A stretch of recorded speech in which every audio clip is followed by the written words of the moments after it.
आपातकाल की 50वीं बरसी पर जबलपुर के भाजपा विधायक अभिलाष पांडे मंडला पहुंचे। भाजपा कार्यालय में आयोजित पत्रकार वार्ता में उन्होंने आपातकाल को लोकतंत्र का काला अध्याय बताया। उन्होंने कहा कि 1975 में लगाए गए आपातकाल के दौरान नागरिक अधिकारों को कुचला गया, प्रेस की आज़ादी छीनी गई और संविधान की आत्मा को ठेस पहुंची।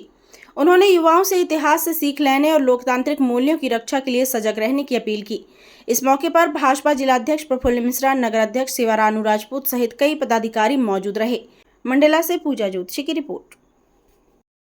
सभी को नमस्कार। बहुत दिन के बाद मंडला आना हुआ है और ये सारे पत्रकार बंधुओं से बड़े पारिवारिक रूप से आप सबसे मिलना भी पहले भी हुआ है और आपका सहयोग भी खूब मिला है। आज जो महत्वपूर्ण विषय है, ये आज का जो दिन है, ये आज हमारे 50 साल के बाद आज हम आपातकाल के इस 50वें वर्ष पर हम बैठे हुए हैं और इसको हम ये मानते हैं कि लोकतंत्र की हत्या का दिवस है आज का जो दिन है। जिस तरह से देश में आपातकाल लगाकर देश के अंदर देश के संविधान को कुचलने का प्रयास जो कांग्रेस ने उस समय किया था, ये निश्चित तौर पर इतिहास का वो काला अध्याय और काला दिन है जिसे लोकतंत्र की हत्या के रूप से आज तक का इतिहास का सबसे बड़ा दिन माना जाता है। ये सिर्फ एक राजनीतिक दल के द्वारा, एक नेता के द्वारा अपनी कुर्सी को बचा के रखने का ये जो षड्यंत्र देश के अंदर लगाया गया और साथ ही जिस तरह का निर्णय इलाहाबाद हाई कोर्ट ने 12 जून 1975 को दिया और उन्होंने इस बात को कहा कि देश की जो प्रधानमंत्री इंदिरा गांधी, उनके चुनाव को अमान्य करते हुए जो सरकारी मिशनरीज उसका दुरुपयोग और इस सारे विषयों को लेकर अनैतिक रूप से सारी बातों को पाए जाना और उसके बाद एक संवैधानिक तरीके से न्यायालय की टिप्पणी और उसका जो रिजल्ट उन्होंने दिया, उस पूरे विषय को लेकर जिस तरह का देश के अंदर अपनी कुर्सी को बचाए रखना और उस समय तत्कालीन तरह से जो उनके अनुयायी थे उन सब ने मिलकर जिस तरह से इन सारी बातों का प्रश्रय करना, और मैं ये मानता हूं कि 24 जून की रात 1975 की वो रात थी जो 21 महीने के बाद सुबह लेकर आई थी।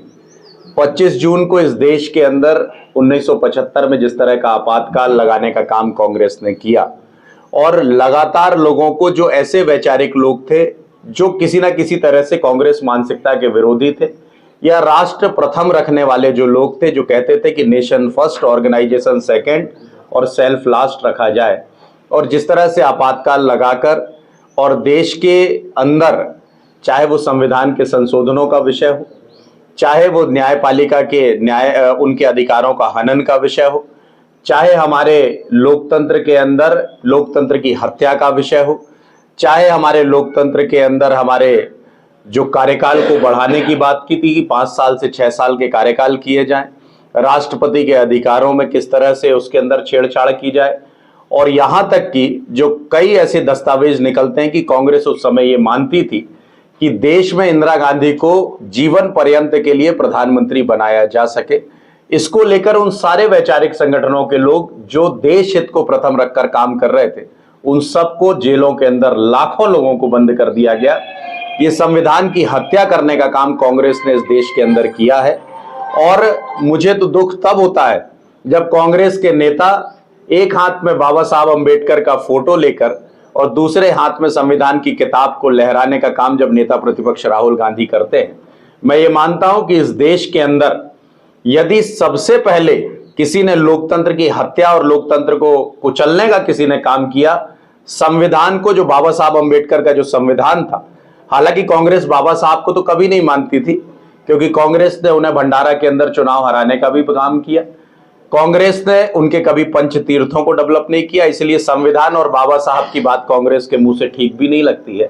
बाबा साहब के बारे में हर तरह से चिंता और उनके सम्मान की बात हमेशा भारतीय जनता पार्टी ने की है,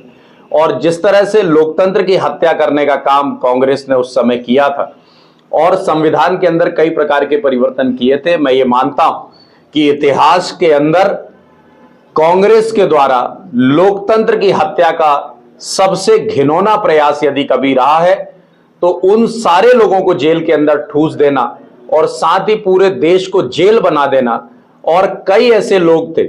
जिसमें अभी हमारे रक्षा मंत्री भी शामिल, जिनकी माताजी का जब स्वर्गवास होता है तब उनके स्वर्गवास करने का काम कांग्रेस ने किया है। मैं ये मानता हूं कि लोकतंत्र की हत्या का आज दिन है और उसी का हम पुरजोर विरोध भी करते हैं और इसे लोकतंत्र की हत्या के दिवस के रूप से, उस काले अध्याय के रूप से हम सब लोग मानते भी हैं। और पूरे देश भर के अंदर आज हम हमारे सारे मीसाबंदियों का हम सब सम्मान भी करने वाले हैं। और जो भी लोग उस समय जयप्रकाश नारायण जी से लेकर लाल कृष्ण आडवाणी जी, पंडित अटल बिहारी वाजपेयी जी, मधु लिमये जी, ऐसे महानायकों को जब जेल के अंदर ठूस दिया गया था और जिस तरह से लोकतंत्र की हत्या की थी, तो मैं ये मानता हूं कि कांग्रेस जब भी संविधान और लोकतंत्र की बात करती है तो ये छल और छलावा है, क्योंकि कांग्रेस ने ही सबसे पहले संविधान की हत्या करने का काम किया है।